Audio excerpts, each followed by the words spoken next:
You might have heard that live shopping is exploding. And I have to tell you, I have been on Whatnot for a couple of weeks now, and I see why it is. Now, Whatnot is my sponsor, and they are the reason I got on the platform and checked it out. I'm glad they did. They made it easy for me. I'm going to make it easy for you. I love it. Whatnot is where you get great products without paying full price. It's that simple. I'm hooked on their live shows, too. You got to see them. They're so much fun. And I see why Whatnot has climbed to the top of the App Store. And listen, if you're selling online, or maybe you have a storefront and you're hoping people will find your listing or maybe walk in your store, Whatnot flips that, because on Whatnot, you go live and you sell directly to people in real time. And I may admit, although you didn't hear from me, I may have picked up a couple of power tools or so in the past couple of days. I'm just saying. Whatnot, it's the largest dedicated live shopping platform with beauty, collectibles, electronics, luxury, fashion, even cookies, and anyone can sell. In fact, people who sell on Whatnot sell 10 times as much as any other major marketplace. That's because you're not just listing products, you're building real connections with buyers. So whether you're shopping or you're selling, download the Whatnot app today and get free shipping on your first order. Just search WHATNOT, Whatnot, in the App Store and start scoring amazing deals. So I was whining to my wife the other day, said, I need new glasses. And she said, well, get some. I couldn't tighten them anymore. They were scratched. You know the thing, right? But I didn't want to go through the process because you have to make the appointment. You have to spend weeks to get them done. And you got to pay a fortune, right? That's real. But I did. I spent $500 on frames and glasses, and that was cheap. And then I ordered a pair from my sponsor, Zenni Optical, for $70. Zenni is an online eyewear shop, prescription glasses, sunglasses, blue light lenses, starting at under $30. You go to Zenni.com, you pick a frame, upload your prescription, and they ship it to your door. No appointment, no store, no upsell at the counter. And by the way, if you are saying, do I really need new glasses, or do I have to put up with one pair to do everything I need to do for the next 2 years? No, you can get what you want starting at under $30. And if you've never bought glasses online, don't worry about it. I haven't either. Zenni has a virtual try-on so you can see exactly how the frame looks before you commit to buying them, with no salesman looking at you saying, those look good, but these expensive ones would look better. No, you don't get that. I'm excited. I can't wait to get my Zenni glasses and tell you more about them. If your glasses are overdue for a refresh, now's the time. Go to Zenni.com/podcast and use the code podcast15 for 15% off your first order. The styles sell out, so don't sit on it. That's Zenni.com/podcast. Promo code podcast15.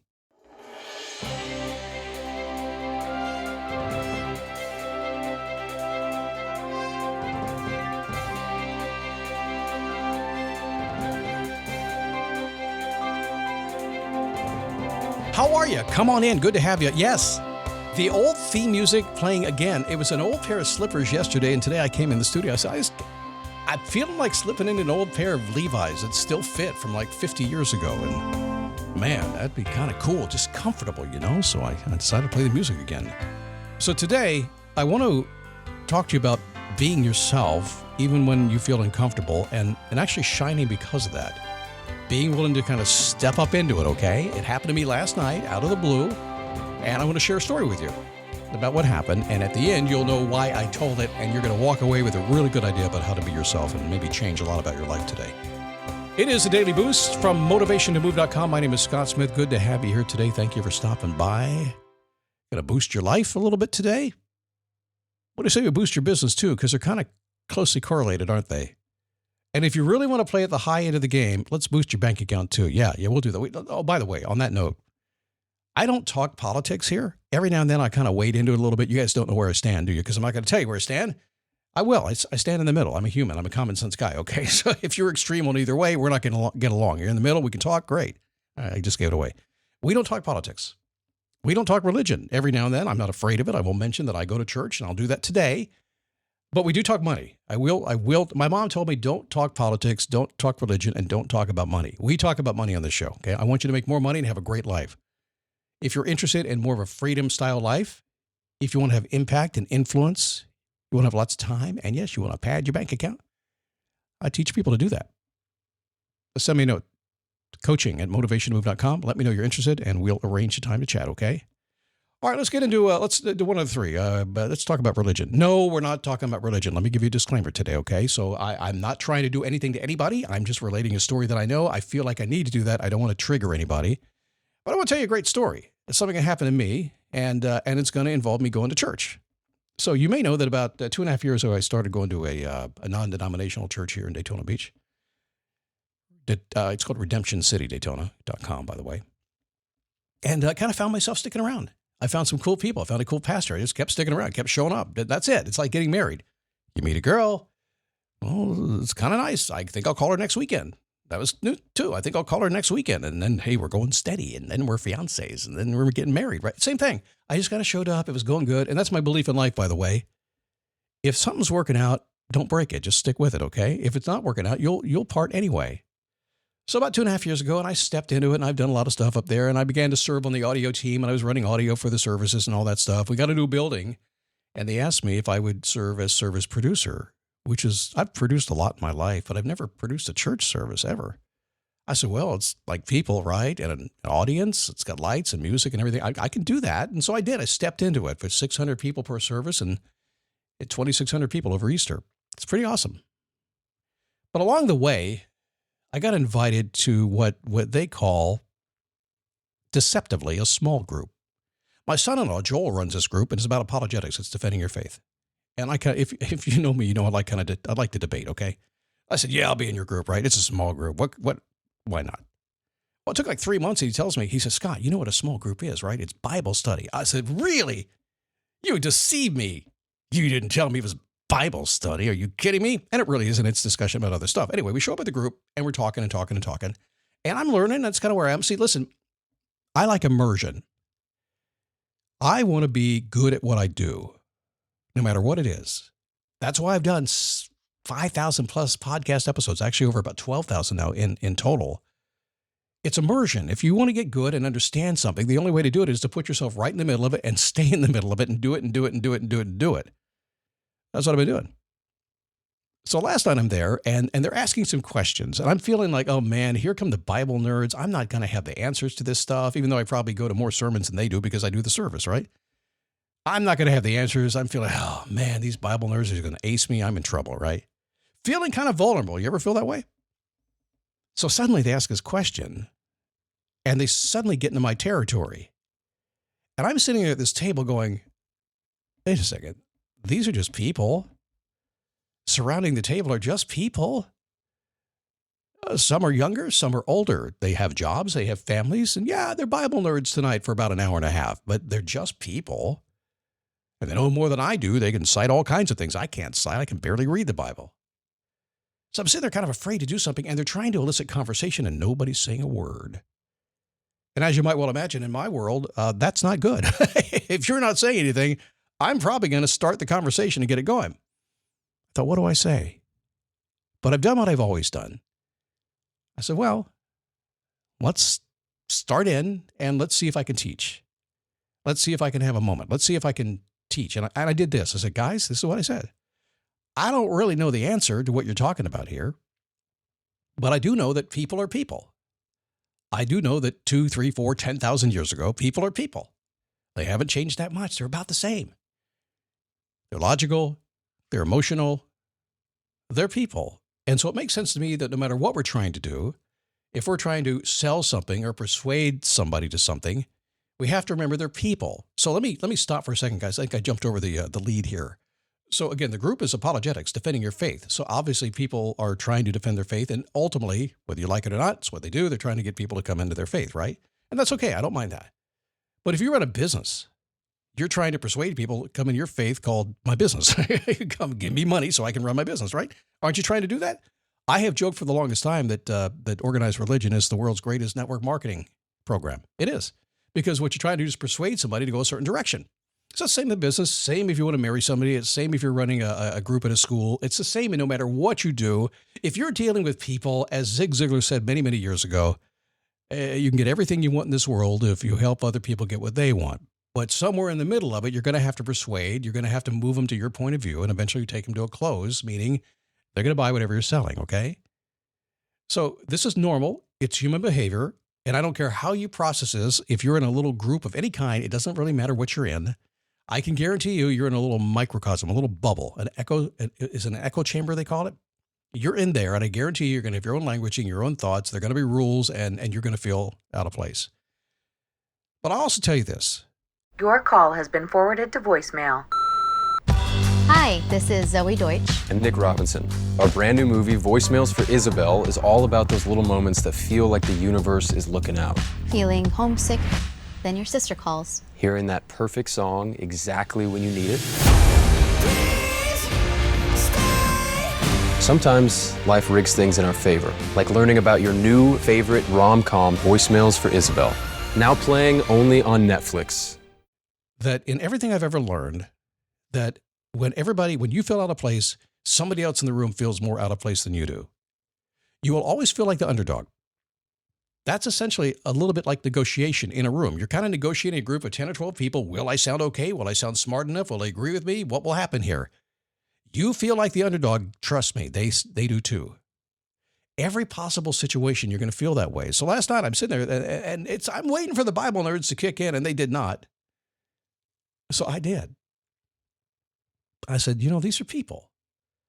Whether it's 2026 or 2,600 years ago, they're people. They're emotional critters. They're also logical.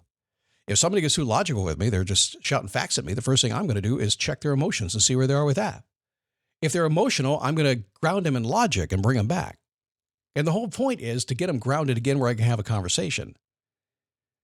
But let me wrap it back in what we were talking about last night. Essentially, what we were talking about is belief. And this is where I toned into it. I said, we're talking about belief system, right? You're trying to talk somebody into something. So I said, everybody's about that, but you know where beliefs come from. Now, I've taught this many, many times, so I'm going to go backwards this time, and you can keep up if you want to. Let's go all the way to identity, who you are on the inside.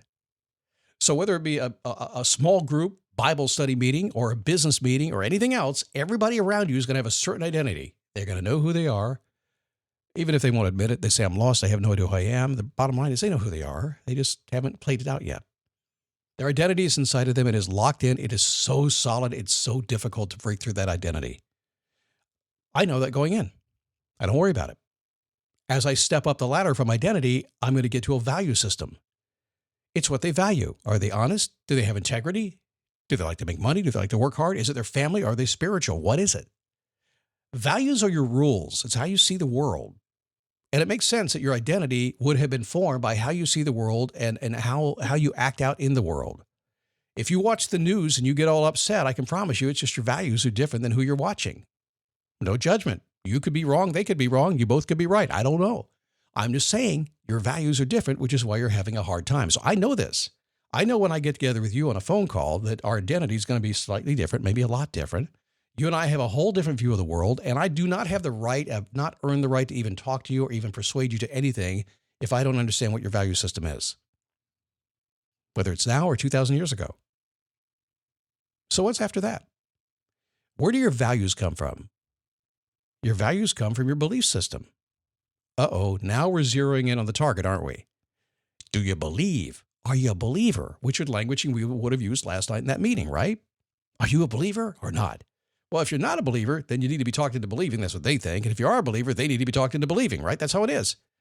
If you don't like Ram trucks, if you're a Ford person, the Ram salesman is to talk you into becoming a Ram truck lover. That's it. Change your belief system. How do they do that? So your belief system drives everything. Beliefs become values, become your identity. Beliefs are incredibly strong. It's kind of the first step in. Whatever you believe today, in fact, even in this conversation, you may have noticed how I am tiptoeing, staying right between the lines, not going outside the lines, using a little bit of language to kind of frame this up, but not too much language. Very, very aware that there are people in this audience right now waiting for me to trigger them and give them a reason to yell at me. Ain't going to happen there, Buttercup. I'm not doing that. I don't need to because I respect your belief system. But how do we get that belief to change? So let's go back to where I was.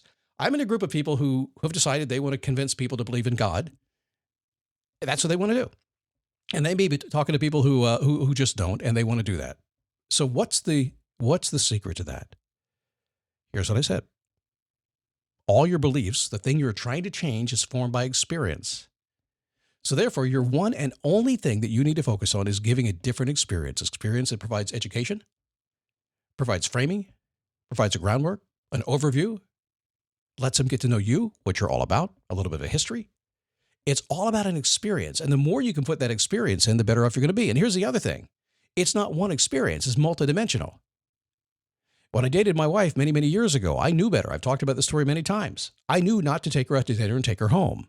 I knew to pick her up and drop by a park, get some coffee, let her meet my dogs and cats, maybe swing by my best friend's house, Maybe stop by and pick her up a rose on the way, take her get a glass of wine, then have some dinner, go dancing, come out, have a cup of coffee, go dancing again, come out and get some ice cream, then take her home and maybe get a kiss if I could. I packed in 30 different experiences in a matter of 3 or 4 hours. Within the 3 or 4 hours, what happened to her? She began to change her belief system about this guy that she's going to date, and she had no idea about me. But because I respected that her belief system would be strong, her values were strong, her identity was strong, if I didn't give her a multi-layered experience, she had no chance in the world of even understanding who I was. And I had no chance in the world of eventually doing what I did do, which is marry her in her 18th year now. Just a couple of days away, she'll be 18. Wow, I need to be really careful right now. I slipped it. We'll be married 18 years. I'll leave it at that. So what's my point? Everything you do today, it doesn't matter what it is. Is it business and life and your church, wherever it happens to be? You're having an experience. You're a human. That's what you're doing. You're having an experience. And every time you have an experience, check yourself, because your belief system is getting formed when you yell at somebody in that car next to you, or when you bite the head off an employee today. It's an experience you're giving and you're taking. It's being received. It's being registered. And it is forming a value system and eventually an identity. So be aware you have the power to do that. And by the way, once you become aware you have the power to do that, do you know you have this almost magical power? You have an ability to essentially talk to anybody, to navigate almost anything, to actually get what you want, to move people in the direction you want to go, to persuade them, which is what most of life is all about. And at the end of the day, everybody's really happy with the outcome. It is truly a win-win situation. All right, let me get out of here. I spent a lot of time talking, and yes, I just kind of rambled through this podcast today. Maybe it's the theme music I'm playing today. I just did it, but I wanted to share that thought with you today. I hope that's okay. If you'd like to work with me or my group, I work privately with individuals. I work with my group, which I think is the most fun I can ever have. My inner circle is just freaking amazing. If you're interested in working with this kind of mindset, building your business, building your life, building your bank account, send a note to coaching@motivationtomove.com. Just build, boost. I'll see you tomorrow.